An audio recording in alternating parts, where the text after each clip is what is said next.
welcome to the Calmoo channel, and today I'm back with another tutorial.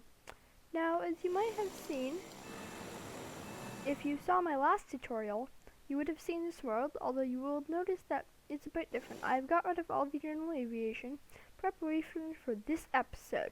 As you can see, I have green here, and the reason is because I have unlocked the medium aircraft MIT, because this tutorial is about the medium aircraft MIT. Now, if you haven't seen my other episodes, check up here in the corner. You see the tag. But the first thing you're going to have to do is you're going to have to go into the R&D. You're going to have to click on this, and you're going to have to get the medium aircraft from it. It is on the first row on the right, depending on how far you've gotten in. So, next thing I'm going to do is I'm going to check out what I have new here. So I have a medium runway, medium stand. No surprise. What I'm going to do is I'm going to close, bulldoze, so now it's demolished. As you can see, I've got a warning.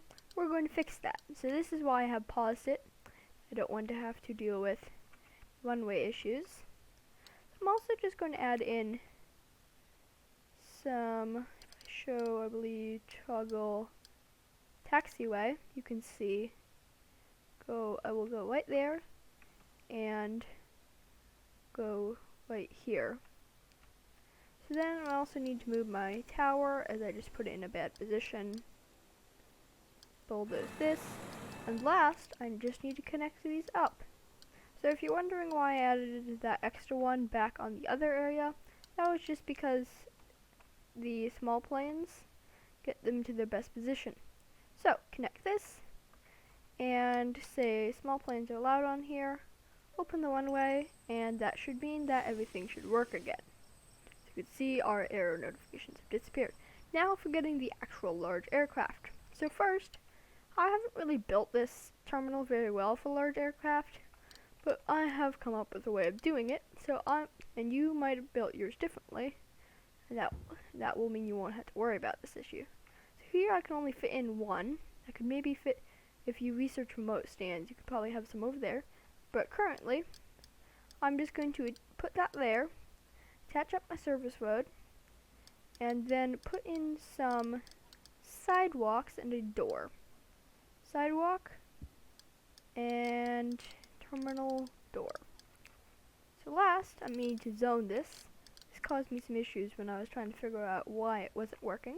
So you can see this is all skier zone 1, and this last thing we need to do is we need to attach, one of the last things we need to do is attach this. We also need to get a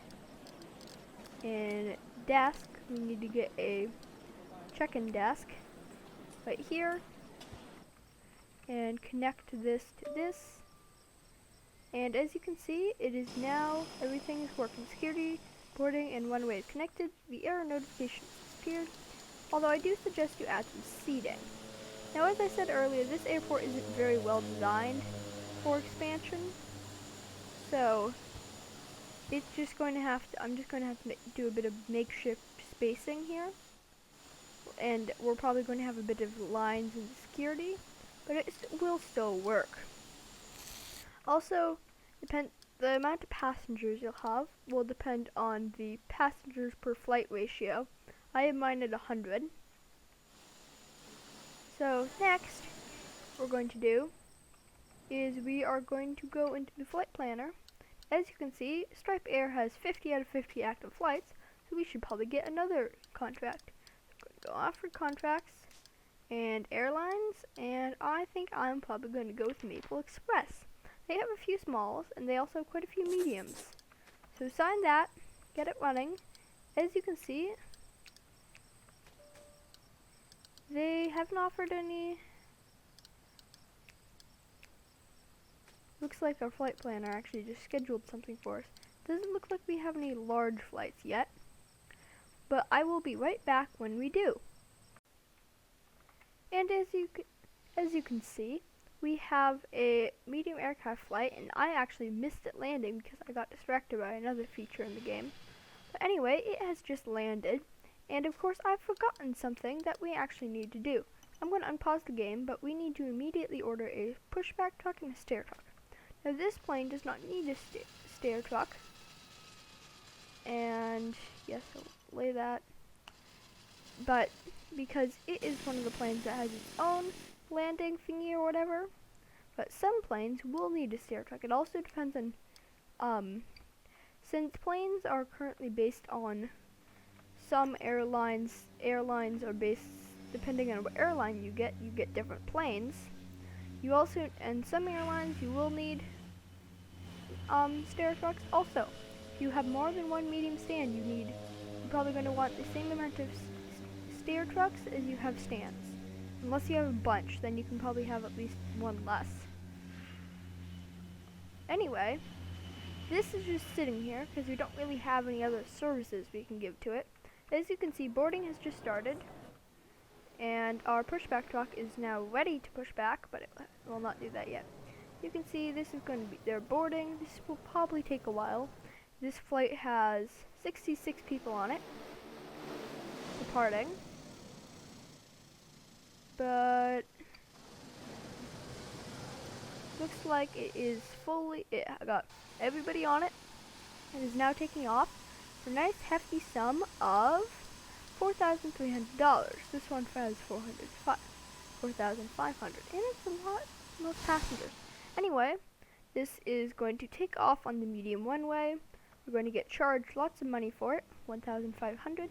As you can see, we are now making humongous amounts of money, and soon, if their happiness goes up, then we'll have even more of their flights coming in. If you desperately want medium flights, you can either get another contract, or you can set some of these to only to not allow the medium flights. Also, I believe Stripe Air does offer medium flights, if I recall. I'm not sure. Doesn't look like they've scheduled any, probably because they're full. They do offer them. But anyway, that will be it for this tutorial. If you have any questions, comments, or other things, please don't hesitate to comment down below. Thank you for watching. Have a good day, and goodbye.